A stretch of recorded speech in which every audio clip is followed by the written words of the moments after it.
Hello. Hi. How are you doing? I'm well. How are you? I'm doing great. It's a beautiful day. I'm excited to be here. How's your week been? It's been great. Yeah? Thank you. Yes. An article came out that I was interviewed for.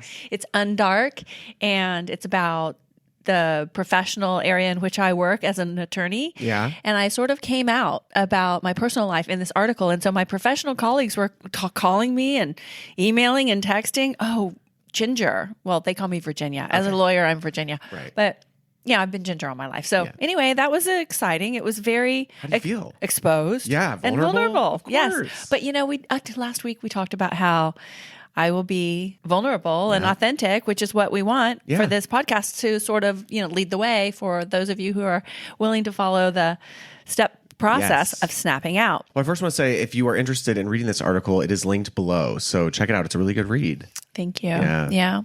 Oh, and read the last 3 paragraphs especially. Absolutely, I mean, yes. if you don't do anything else, look at my picture. There's some excellent that Alex quotes. took, and then read the last 3 paragraphs. It's really sweet. It is, I mean, yeah. I was honored that they concluded with a quote that I had given. And it's incredible. They did a great job. It was really well written. And we quoted it last week in our yes. first episode. Yes. So read the article. Yes. Triple threat. Yeah. We are excited about the use of the term triple threat. Do you know what a triple threat is? I think I do, but let's give us the definition. Let's hear it. In theater, what is a triple threat? A triple threat is someone that can dance, act, and sing. Correct. Okay. Aren't you a triple threat? That's very generous. You are. I Excuse me, I've seen you act. okay. Yeah, I've seen you dance. Yeah. I have heard you sing. Yeah, okay. So yes, I guess I could be labeled as that. A triple threat. A triple threat. Okay. Well, so I am a triple threat as follows. Yeah. I'm a dancer, psychologist, and lawyer. So we thought it'd be a fun play on words. And It is. I constantly use terminology from theater in my practice of law. Someone said to me the other day, "Why are you so theatrical?" Because I was jumping up and down. We talked about it last week in front of a room full of 400 certified family law specialists. I didn't care. Incredible. But last night I went to another event. It was a Beverly Hills Bar Association. Meet the family law judges. Oh. All the players were there. Celebrity attorneys, all of it, right? I did not know they hold socials like that. That's Well, they did. And this is my first time going to a Beverly Hills Bar Association fancy dinner, right? And so there was a judge there who's formerly a cheerleader like I. Really? And so we practically jumped up and down together. But he's a really great teacher. So I want to give you the takeaway from speaking with this particular judge. One of the things that he's known for is his series. I won't say what it is exactly, but a series where the listener or the audience walks away remembering what he taught. You know how when you go to a seminar and they drone on and on and on and PowerPoint after PowerPoint, and you leave and you're like, that was a great seminar, but I have no idea what they said, right? I mean, it happens to me all the time. Of course. So my goal, especially with this podcast, is for every episode for the listener, you, to take away the step, and step is another term of art and dance, right? Step by step. So that we're not blowing through the steps on how to snap out of limiting beliefs, but we are spending one episode at a time with each step so that the person following and listening, the audience members, actually learn and take away from it. So that's what made this particular judge very effective when he teaches his courses. Oh, okay. But I drew the parallel for him and I said, look, part of the reason why you were so effective is because you're formerly a cheerleader, an exhorter. 100%. You want the audience to learn. Yeah. Right? So when a teacher, and I have experience teaching, when a teacher encourages the audience, and I have experience cheerleading, they really want the listener to learn and walk away. So my goal in this podcast, as we discussed last week, is for you to experience freedom and to give specific steps and application for obtaining the freedom. So I'm going to pivot with you now, Alex. Oh, okay. Let's pivot. Let's do it. Right. So originally, as I was putting the curriculum together, I had step 1. However, prior to step 1, a person needs to want to snap out of limiting beliefs. And that's not even part of my step 1 that I shared with you earlier. So it's like a pre-step. Right. So really, you exactly. can't take the steps until this. Right. Okay. Oh, and you know what? When you're counting in dance, sometimes there's a movement. Usually you count to 8, right? Right. 1, 2, 3, 4, 5, 6, 7, 8. And you know from watching shows, you hear 5, 6, 7, 8. Yeah. And you start, right? Well, in certain choreography, depending on what decade you're in, Yeah. there could be a step or a movement on and one, Oh, and totally. one and two, right? Yeah. So this is the and. This is the and before And. the count. Correct. Yes. Right. And also from the top is always fun to say, Yes, from the right? top, yeah. And from the top, right? Okay. So going on with the and. Yes, so we're on the and. there has to be a desire. So I've thought a lot about using experience from my own experience, strength and hope, to come up with the and, to come up with the what's the first thing before the first step, and that is a desire. So I'm going to pull a page from the 12-step program, Okay. and so I know that 12-step program does not publish, and they're not vocal about the steps. But I mean, you can Google the steps and you figure out what they are, right? For sure. So the first step is admitted we were powerless over blank. Okay. Okay. Yeah. So, and as a psychologist, I have a bachelor's in psychology, a master's in psychology. I have training in psychology. So I will bring in psychological terms during this podcast. I'm not professing to be an expert. I'm not offering psychological advice, legal advice, or any of that. But just bringing my experience to the table brings a new element, I think, or a different element. So Yes. the desire, the need to change, and it is said that sometimes people won't change unless they're suffering pain or they want to experience love. Really? Okay. That's what I have heard in some of my research and some of my experience. Okay. All right. So generally in the 12-step program, a person says, I admit that I'm powerless over whatever it is. Okay. And then the second part of that is my life has become unmanageable. Okay. Okay. So that would be the pain Yeah. Okay. that motivates someone to change. And so in order to really have effective change, a person has to want it. And the reason I came up with this and before the one is a fabulous friend of mine who I've known for 20 years contacted me the other day. And this person needs to snap out of a relationship very badly. It's an abusive relationship. Yeah.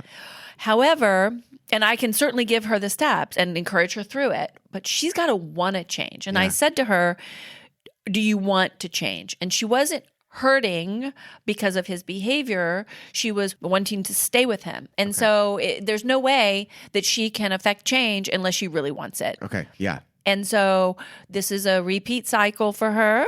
She was in this relationship years ago. It ended. She let him back in.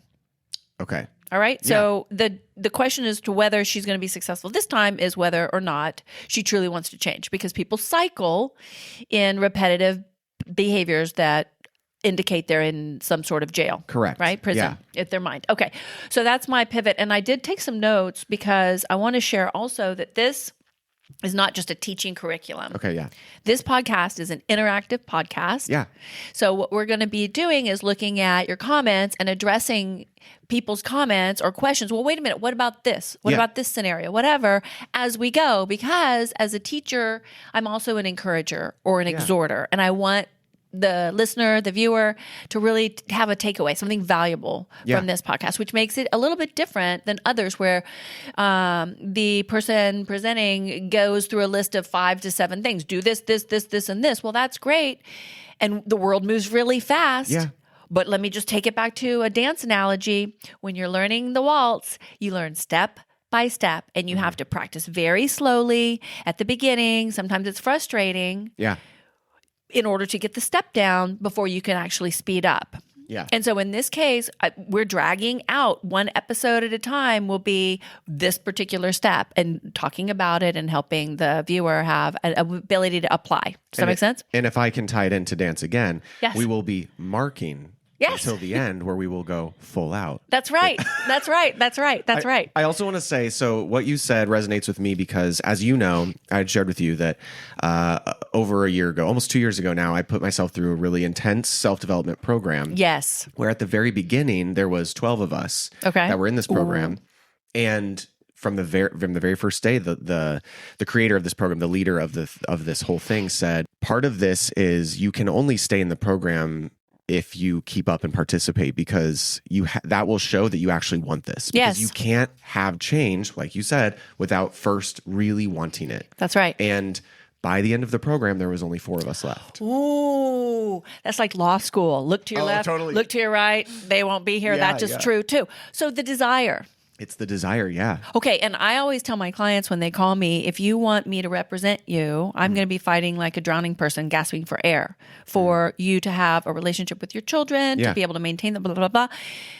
Similarly, you have to fight for your life like a drowning person gasping for air if you really want to change. Yeah. And would you say that you held on to that particular program as though your life depended on it? Yeah, with everything I had. It was the most challenging thing I've ever been through. And as you know, people listening don't, but as you know, on the other end of that, I am a completely changed person and my life is better for it. But it's very scary. It can be very scary. Let's just acknowledge that now. And so we're going to be there every step of the way for you because we do want you to be able to snap out of limiting beliefs, to feel the joy and the peace that's on the other side. I'm in a horrible storm right now, Alex. Oh my gosh. I'm in another dark night of the soul. Okay. Horrible storm, and I'm using the tools and the techniques that we'll be sharing in this podcast to get me through it. And I do feel joy and peace now. So I'm actually waltzing now. But when I developed the steps and went through it myself, it was very long, drawn out, and painful. And so now I know kind of what's coming down the pike, and I know how to deal with it. And I can actually feel joy and pain concurrently while it's happening. So I also want to say that this isn't a linear process. Of course. Okay. Of course. Yeah. And this isn't the only way. For sure. Yes. Okay. Yes. This is a way. Okay. The first thing I want to say also with regard to the and, we're still on the and, not even step 1 yet. While I was contemplating how to share this part, I want to say that if a person is in the 5 stages of grief because of the situation in which they find themselves, that those stages really need to be walked through in order to effectively get to the other side as well. So that's part of the and. That's part of the and it's part of how to get to the desire to change, right? So the pain, people change with pain, people change with love, right? So for those that don't know, what are the 5 stages of grief? Well, so the first stage of grief is denial. Oh, this isn't happening to me. I can't believe it. The I can't believe it is the biggest part. And wrapping a person's mind around the fact that this did indeed happen, bad things happen to good people, that's part of being a human being on the planet, would be the first stage. Now, I didn't come up with these stages of grief. I don't know who to credit them with, but it's just from my psychological learning and training. Yes. Okay. The second stage is anger. So an anger as an emotion is very powerful because there is a sense of control or righteous anger that a person can feel, which gives them power and a feeling of being, I guess, in control. So generally underneath anger is a deep sadness, or you can find sadness under anger. And that's the one that people don't want to access because that could, lead to depression and other types of less feeling in control behaviors or emotions, less feeling in control emotions. Okay. After the denial and anger phases comes bargaining. Oh, okay. Where the person experiencing grief, because grief is a really difficult emotion to experience. Truly. Yeah. So bargaining, and that's where people bargain with their higher power or bargain with the person with whom they have broken ties or bargain with themselves. So the stages of grief really need to be walked through, but it doesn't have to happen prior to step 1, right? It doesn't have to, but I just want to point out that unless and until a person comes to terms with the fact that this did happen, so you're no longer in denial, you can be mad about it, which is completely a valid response to a horrible situation, then a person can bargain, but that's not going to necessarily take you to the end of the road. So after bargaining is depression, and the last stage is acceptance. So if you feel as though you are in a dark hole and depressed, this is an encouragement for you to get mental health help, okay? Yeah. If you are unable to get out of bed or take a shower or eat or care for oneself, then that means that's a call for help. So I encourage anyone that's going through grief to have support, either through one person as a support system that helps the grieving party get through it, or a therapist, or 911, however it takes to protect oneself. Yeah. And you need to know if you're going into a depression, how to get through it, right? Yeah. Because not all sadness leads to depression, but that's a very serious issue to take seriously. So I encourage you to get help and have support with regard to depression. I have a question about bargaining real quick. So is bargaining, does that also mean it's also rationalizing, like when you're trying to make sense of a situation? Does that fall into bargaining? It can. Okay. So rationalizing would be, well, this happened because, is that what you mean? Yeah. So I think specifically, like, I think the 5 stages of grief, probably the easiest way for someone to relate to this is when they've lost someone. Okay. Like a death, So right? death. Okay. That's a good example. one. Right. If someone that you are very close to has passed away, as someone who's experienced this myself, I feel like when I got to the bargaining stage of grief, it was more like trying to justify what's happened. Yes, a little. It's like make sense of it. Make sense of it in my head. Right, Is that what falls under bargaining? It can. Okay. Yes. That's so. This isn't like a clear-cut stage. Okay. It can have different facets, like everything. Yeah. So one way a person can try to rationalize the death or the bad experience is, why me? Yeah. Oh, yeah. That's a big one. Yeah. So I learned, and I practice this, that when I'm tempted to say, why me? Then I change that expression to why not me? Oh, it really changes your thought pattern when you do that. Right. It reframes everything. Yeah. And so we have a whole episode on framing, using the mind to frame a problem, frame a conversation, to influence whatever. So we'll go into that. But the reframe is a great way of getting out of the rationalization or bargaining phase. Why not me? What made me so special that I shouldn't have to go through A, B, and C and look at all the other people in the world who've experienced D, E, and F that's much worse. So let's put it into perspective. Yes. And then the last phase is acceptance. Yeah. And that's really a place where the change can occur. Because once a person accepts that their loved one has passed, or that the relationship is over, or that I admit that I'm powerless over such and such, I accept it, then they're ready for help. Then step 1 can come into play. That's right. So this is the and. And so, Alex, again, this is not the only way. This is a way. But what I am hoping that the listener and the viewer is able to take away is tools, like tools in a toolbox. Okay, yeah. So with a certain problem, you use a hammer or you use a scalpel. Yeah. Or, you know what? Let's think of a dance analogy. Oh, yeah. Pivot. Pirouette. Pas de bourrée away. Oh, yeah, I like that. Pas de bourrée away. Yeah. That's great. Oh, my gosh. If you're in a toxic relationship, pas de bourrée away. Pas de bourrée away, you can't pivot or you can't pirouette. You're doing a pirouette symbol. Do it again.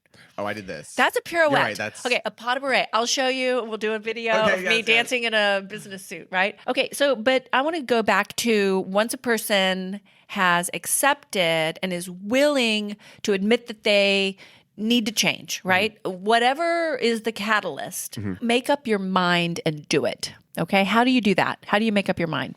You decide. Part of deciding to make a change, and this still isn't step 1, this is still the preamble, is to radically accept yourself. That is a very challenging thing for a lot of people. Radically love yourself so much that you don't allow anyone to speak ill of you to you.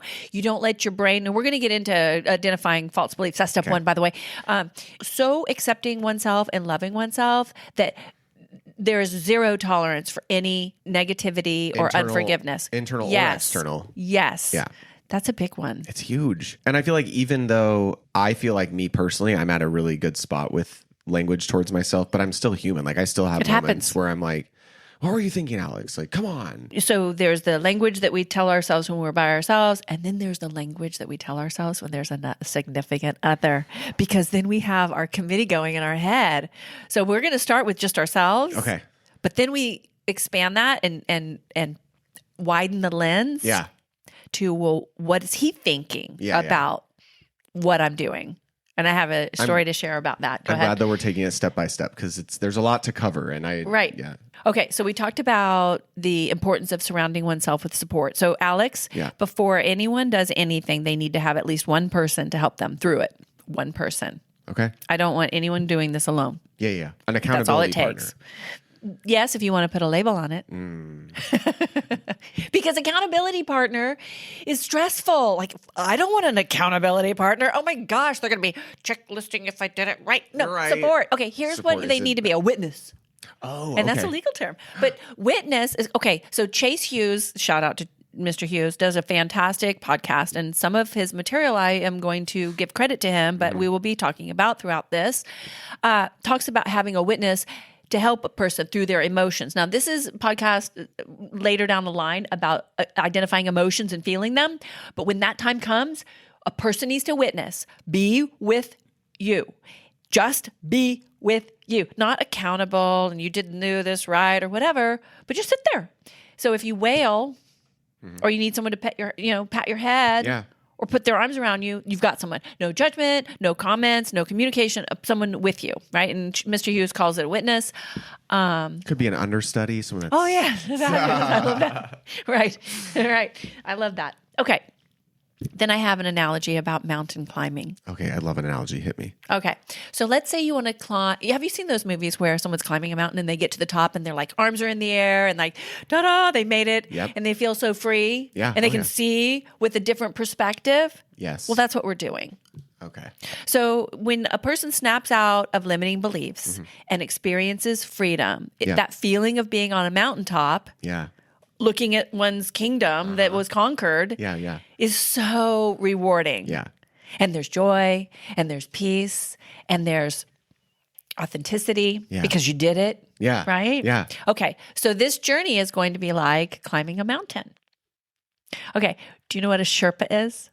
A Sherpa? Yes. It's an article of clothing, right? Okay, so Google says Sherpas are a Tibeto-Nepalese ethnic group known for their high-altitude expertise. I apologize for thinking that it was an article. Well, it might be. It sounds like a shoe or something. I was like a shawl. I'm getting it confused, but okay, this makes sense. Okay, but no, I can see how it would seem like an article of clothing. Oh, funny. Known for their high-altitude expertise, serving as an essential guide and porter for mountaineering, Himalayan mountaineering. Okay. Originating from Tibet, they settled in Nepal, holding a distinct culture, Tibetan Buddhist faith, and a lifestyle geared toward farming, trade, and tourism. Their role is crucial for safely navigating high-risk mountaineering routes. Okay. Wow. Okay. Right. Okay. So also in my past, I have I memorized a lot of scripture, Alex. Yeah.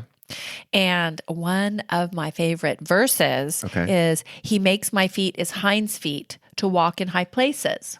Wow. Now, a hind is like a deer or something walking in a craggly mountain high place, okay? Which they can do very effortlessly. Yes. Yeah. And that's risky. Yeah. It's dangerous. Yeah. Not everyone does it. Yeah. Not everyone can do it. Yeah. Right. So that's one of my self-talks, especially when I'm going to court, because in court it's super tricky. Okay. You never know what the other side's going to throw at you. Yeah. Your Honor, blah, blah, blah. And you have to pivot. You have to remember that your feet are like hinds' feet walking in high places. Sorry about that. Your feet are like hinds' feet walking in high places, and you can achieve the goal of not slipping and falling. Okay. So if you're going to mountain climb and get to a place of liberty and freedom, don't you want to have someone who's done it before and guiding you along the way so you don't hit an avalanche or like your rope falls? 100%, right? Okay. yes. So we're going to kind of be Sherpas for you. Which would give me, in that situation, such peace of mind. Exactly. So that is what you're offering here. Right. Some peace of mind along the way. Yes. And we'll check the weather. Yeah. We'll map the thing. Yes. We'll have a base camp. You'll have your gear. You'll wear your Sherpa. Yeah. Make sure you wear your Sherpa. Okay. In addition, Alex, on the and 1 and 2 and 3 and 4, sometimes there's an extra pause. So there might be and 1, right? Yep. So this pause indicates, well, first of all, let's review. What is the and? The end is the before. It's the prep. It's right. The It's the decision that you're going. You are ready to change. You've either suffered pain. You want to change for love. There's change coming. Change is coming. There's acceptance, and you're ready for change. That's exactly right. Okay. Now a person needs to have stability. Okay. Yeah. So there's a tendency for all of us after experiencing some sort of a life transition or trauma to feel out of body. There's an out of body sense of dissociation. And that's a psychological term. It means a person's not in their body anymore. They use a dissociative kind of state in order to not experience the pain, not feel the pain. And we're going to go into all about how to get back in your body and feel the emotions and walk you through it. We're going to walk you through everything. It's like going on autopilot. It's almost. Autopilot. Okay. It's the unconscious. So you're doing things that you have no idea what you've done. You're driving somewhere and you can't remember how you got there, right? Got it. Okay. Yeah. So dissociation is a psychological term that literally means that a person dissociates or checks out, right? They're in a dissociative state. So a great example would be if a person's experiencing extreme physical trauma and has to like leave their body mentally in order to endure the trauma. And that's a survival skill. Oh, right. It's a good skill to have. However, once it no longer serves us, and the dissociation means that we're unable to connect to someone. Maybe there's a new love interest, but you're just not able to connect because you've been dissociating for so long. Yeah. It's time to get stability and to get into one's body and to be able to be more grounded and so no longer in a dissociative state. Got it. Okay. It doesn't mean everyone's dissociating, but it is a very human characteristic to dissociate. And I'll talk more about how people dissociate their emotions and their thoughts in order to get through daily life, and it happens with almost everyone. So I can't say anyone's exempt from that. Okay. I wouldn't say full-blown dissociation, like psychologically, a full-blown dissociative state, but everyone uses these skills and techniques to survive. Okay, Alex, so with regard to stability, from my graduate program, I learned about a psychologist named Maslow. Abraham Maslow created something called Maslow's hierarchy of needs. And the best way to share this is the use of a pyramid, which he uses. And so the very bottom of the pyramid, which is the foundation, is that a person's physiological needs need to be met. A person needs to be fed. They need to have sufficient water. They need rest. Their body needs to be taken care of. And so that's part of the and before step one. Okay. Right? It's the foundation. Exactly. And physiological needs are so basic that many of us as adults don't consider taking care of ourselves physiologically as we go about our day. How much water have you had to drink today? Yeah, I couldn't even tell you. I don't even think about that. Right. We all know what we're supposed to do. Everyone knows what we're supposed to do. Water, healthy food, exercise, clean sufficient, air. Right, good air, sleeping well enough, eliminating as much stress as possible. But how many of us do it? Oh my gosh, yeah. So if we're really going to affect change with our bodies, if we really want to snap out of the limiting beliefs, the first thing we start to do is take care of ourselves. And this circles back to radical love of ourselves. Yeah. If I really love myself, I'm going to eat my lunch. I'm going to not skip lunch again because I'm working crazily through the day. Right. And so if I'm putting myself first and really caring for my physiological needs, then that is part of the and before we actually move into the first step of snapping out of limiting beliefs. And a person might think, oh, well, that doesn't matter. It's less important. I just want to move forward, barrel forward through it. But guess what? If you don't have the solid foundation, when you build a house, do you have to have a good solid foundation before you build your house? Yeah. Right. Absolutely. Exactly. So, okay. The next level is safety needs. In fact, let me go through the levels, okay? Oh, perfect, yeah. All right. So we have the very foundational level is physiological needs, and that is biological needs, drinking water, sleeping, eating, etc. Safety needs. So again, if a person is in a depressive state, then they need help, or in an abusive relationship where their safety, physical safety, emotional safety is at risk, the safety needs need to be handled before a person can actually move forward toward freedom with regard to what we're talking about on this podcast. The next level is love and belongingness, which is an essential need for everyone. Yeah. And so Maslow included that in his hierarchy. The next level up, and generally people get to the third level. Oh, really? Okay. People generally have their physiological needs met, they have their safety needs met, and they have love and belongingness met. That is where the average number of people reside because people are walking around looking for relationships, trying to maintain their relationships. Okay, yeah. Now let's move up the hierarchy to the last two, which is self-esteem and self-actualization. It's very rare to get to self-actualization. A person has to really work to be able to achieve that level where one is self-actualized. But let's go to self-esteem. So many of us operate on the planet with a self-esteem that has been damaged in some way. Totally. Okay. Oh, yeah. I mean, that's just par for the course, being a human being again. Yeah. So that's a different, outside the scope of this podcast, but self-esteem issues can always be worked on. Yeah. Finally, self-actualization is the tip of the hierarchy. It's the tip of the pyramid. And that just means a person is really at peace with himself, at peace with the world, feeling love toward the planet.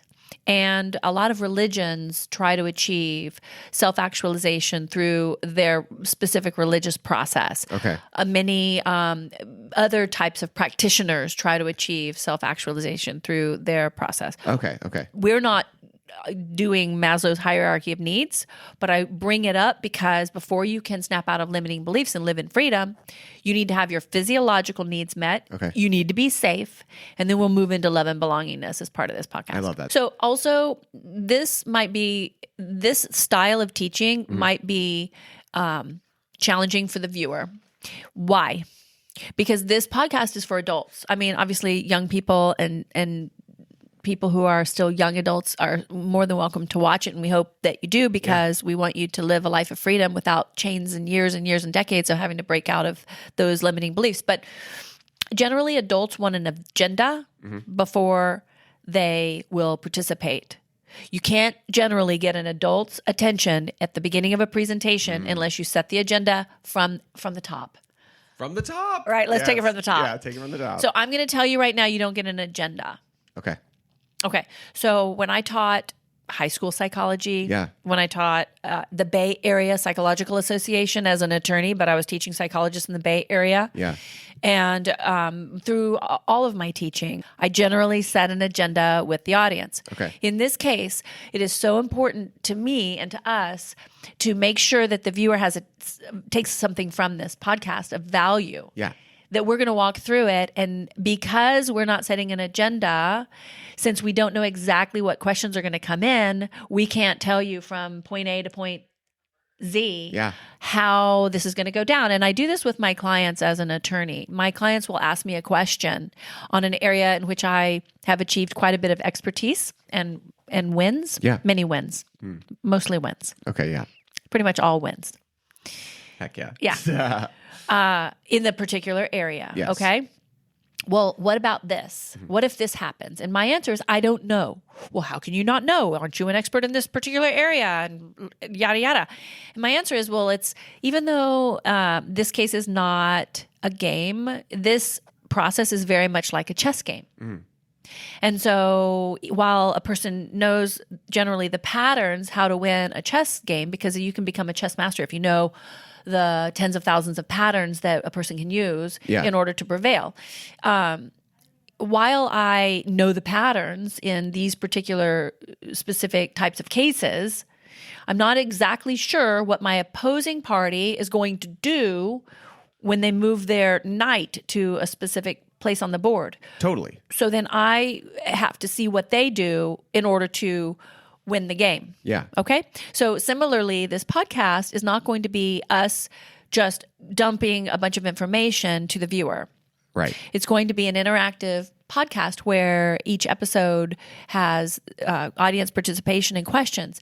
And even after we post the podcast, if further questions come in, we will be actively maintaining, which is something I haven't done in the past. Okay, yeah. Generally, when I've been so busy as an attorney, but I am making a commitment to the viewer that for at least a season, a reasonable season, I will be responding to questions that come in through the social media platform and address them. That's my great. commitment to the viewer. If the viewer will stick through this with us and commit, because I really do care whether the audience snaps out of it and lives in freedom. This is great. And also Sherpas don't just say, go climb that mountain. Good luck. Right. Yeah. Have fun. Watch out for the avalanche. They go. Yeah. So I'm going to be going on this process with you and with you. And I encourage you, maybe we'll do an episode where we just do a question and answer. Yeah. Sometimes we do that with the attorneys and judges. We'll have a judges panel, and the listeners, the audience can send questions in, and then the judges answer the question. So when I taught the Bay Area Psychological Association, my opposing attorney was watching. He knew I was right. Okay. He knew I was right with regard to the case. He knew that his client was a mess and mine was the person who should have had more justice in the matter. So here's what he did. What do you do? Oh my gosh. He had 2 devices that he used his phone and his computer to log in. And at the end of the teaching, I was going to answer questions, right? Okay, so it was so obvious. I mean, come on. I'm a psychologist. I can tell. Yeah. He turned off one of the devices and made it an anonymous post. And then he asked me questions anonymously as if I didn't know it was him, right? So what I did is I told him the answer to help him with his client, which was really me I was able to You didn't call achieve. it out, though? No way. Oh, no way. No. I did not call him out, but it was a way ethically where he could ask me, what do I do about this, counsel? He certainly could not violate his duty of zealous advocacy to his client by calling me, asking me, opposing counsel, how to solve a problem. Right. But it was great. I mean, it was so obvious that he had turned off his anonymous. And so anonymous posts a question. And I said, and I answered it. Okay. Specifically because it was about our case, exactly what he needed to do. Wow. I know. It was so sneaky and great. Yeah. Ooh, but so we'll be taking your questions. Yes, please. Yes, but don't be anonymous. We won't say your name. I do respect privacy. And as an attorney, I'm crazy 100%. About confidentiality. And obviously I'm not your lawyer. This isn't legal advice. This isn't psychological advice, but I do respect privacy. So if you're sending questions in through social media, whatever name you want to use is totally fine. But if you do ask a question, I won't be saying this. So-and-so has asked this question. Yes. I'll address the question. And I do also encourage you to listen to other people's questions. Here's why. Oh, yeah. When you're dancing, you go to basic ballet classes, even if you're the prima ballerina. You need to know foundational things in order to progress. And part of dancing and training and rehearsing is doing the basics over and over so you get that muscle memory. Yep. Even if you're in a class with beginners, an expert dancer can be in a class with beginners. The class is the same for everyone. The person at the bar, darling. Bar. There it is again. I didn't even plan that. Wow. The bar, the ballet bar, right? Yeah. And the bar. In the bar. With the law. Yes. So at the bar, if you hear the instructor tell Johnny to put his shoulders down, then the person, correct, long neck, shoulders down, the person listening, even if they have been dancing for 20 years, should also long neck, check themselves. shoulders down. Correct. So that's why I encourage you when you hear a question that wasn't your question, listen anyway, please, because muscle memory. If someone asks something, I already did that. I know how to, I don't think that way about myself anymore. But you know what? We live on a planet where we get to practice certain principles in our everyday life. And sometimes we do them over and over, even if we think we've learned them. So it's good practice. It is. To listen to the basics and what other people have to say can benefit us. Absolutely, yeah. That's great. So that's the and. That's the and. And 1 and 2. Let's And here we snap go. out.